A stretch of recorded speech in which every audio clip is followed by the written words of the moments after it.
You can incubate a lot of either negative things or positive things in sleep. This is getting too easy. Just sleeping sadhana. So coming awake to an alarm bell with a sudden start is not the best way to do your life.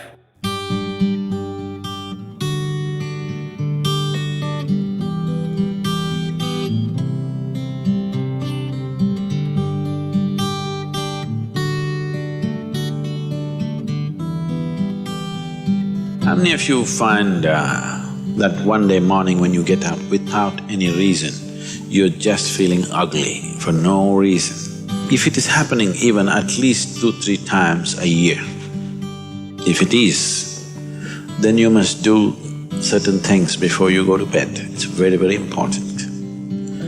Because unconsciously, you need to understand this, you can incubate a lot of either negative things or positive things in sleep. Either pleasantness or unpleasantness, you can incubate very effectively, uninterrupted in sleep.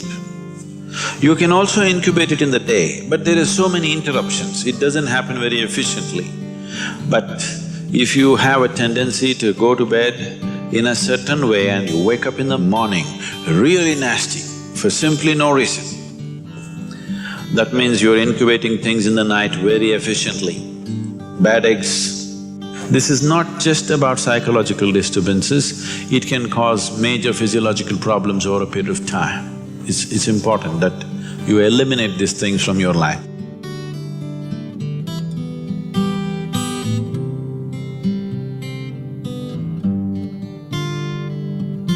So, before you go to bed in the night, there are certain things that you need to take care of. It's best if you're eating meat and other kinds of meals, you eat at least 3 to 4 hours before you go to bed. The digestion is over. Before going to bed, drink a certain amount of water and go to bed. You will see it gets taken care of just like this. One simple thing can be just a shower. Always to shower before go to bed, it'll make a lot of difference. In this weather, maybe cold showers are difficult, so you go for lukewarm showers, don't go for hot showers in the night. Go for lukewarm showers, it makes you alert. So you will think, oh, I cannot sleep. It doesn't matter, you will sleep 15-20 minutes or half an hour later, but you will sleep better because it will take away certain things. When you shower, it is not just the dirt on the skin that you're taking away. Have you noticed if you're very tense and anxious, whatever, just a shower, you came out, it feels like almost the burden has been taken away from you? Have you not noticed this? So it's not just about washing the skin, a whole lot of things happen when water flows over your body. This shower is a very rudimentary buddhi shuddhi because over 70% of your body is actually water. If you run water over it, a certain purification happens, which is beyond cleaning the skin. One more thing if you want to do, you just light an organic oil lamp, a cotton wick, some oil, anything. What do you use here? Normal cooking oil. Linseed oil, rice bran oil or sesame oil, what do you have? Olive oil, fine. Any organic oil with a cotton wick, just burn one little lamp somewhere in the room where you sleep. You will see these things will completely disappear. If you can bring in a chant or there are nightly practices, yogic practices, before you go to bed, sit on your bed and do this practice. If you want to do Isha Kriya, it's available on the net. Generally, in India, they told you should not put your head to the north and sleep. You're aware of this? If you put your head to the north and sleep during the night when you're in horizontal positions, then slowly the blood will get pulled towards your brain. When there is too much circulation in the brain, you cannot sleep peacefully. If you have any kind of, inherently weak aspects in your brain, or if you're of old age, you could die in your sleep. One can have hemorrhage because extra blood is trying to enter the brain, where the blood vessels are hair-like. Something extra is being pushed because of the magnetic pull. When you're in a vertical position, this is not so. The moment you become horizontal, this pull on the head is so strong that slowly the blood tries to move towards the brain. So to avoid this is true only in the northern hemisphere. If you go to Australia, you should not put your head to the south. If you're in India, you should not put your head to the north. You can put it any other way, it's okay. Keep this in your mind, that you are truly a mortal, okay? Not in words, really, you could fall dead right now. You may be young, you may be old, it doesn't matter, you can fall dead right now. Yes or no? Before you go to bed, sit on your bed and think this is your deathbed. You have just 1 more minute to live. Just look back and see, what you have done today, is it worthwhile? Just do this one simple exercise. And you don't know when it really happens, whether you'll be sitting on your deathbed or lying in a hospital, all kinds of things sticking into you.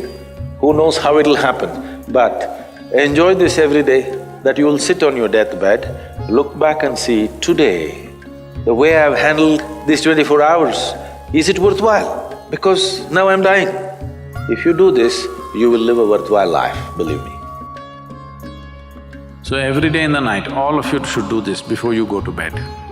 Last 3 minutes, everything that you have gathered, the body, the content of the mind, things, don't ignore small things, the small things are big things. I've seen how people are carrying their own private pillow, you know,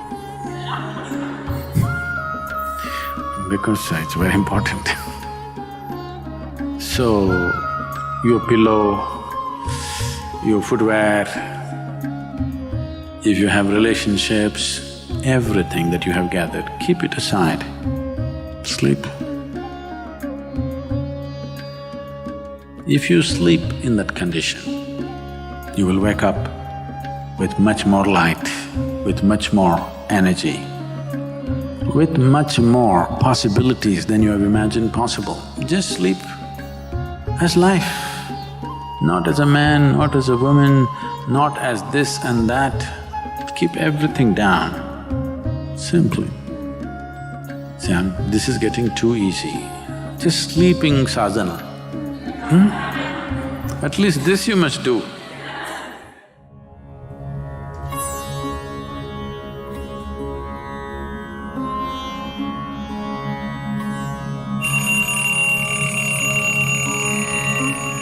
So what kind of sounds come awake to will determine the context of the day and the future of your life in many ways.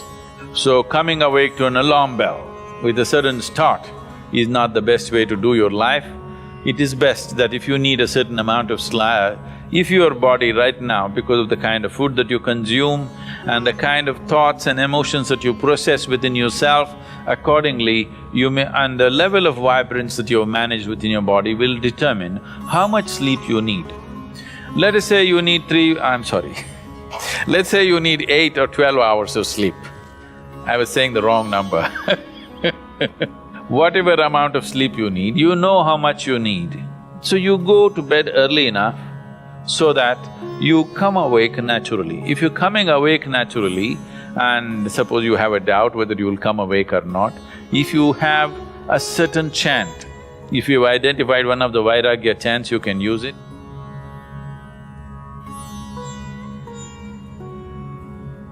Physiologically, one important aspect of you is your heart, the pumping station for your blood circulation, which pumps life across the body. If this one thing doesn't happen, nothing happens. This starts from left side. So we told you, in India they have told you, when you wake up, you must roll to your right side and get up. Have they?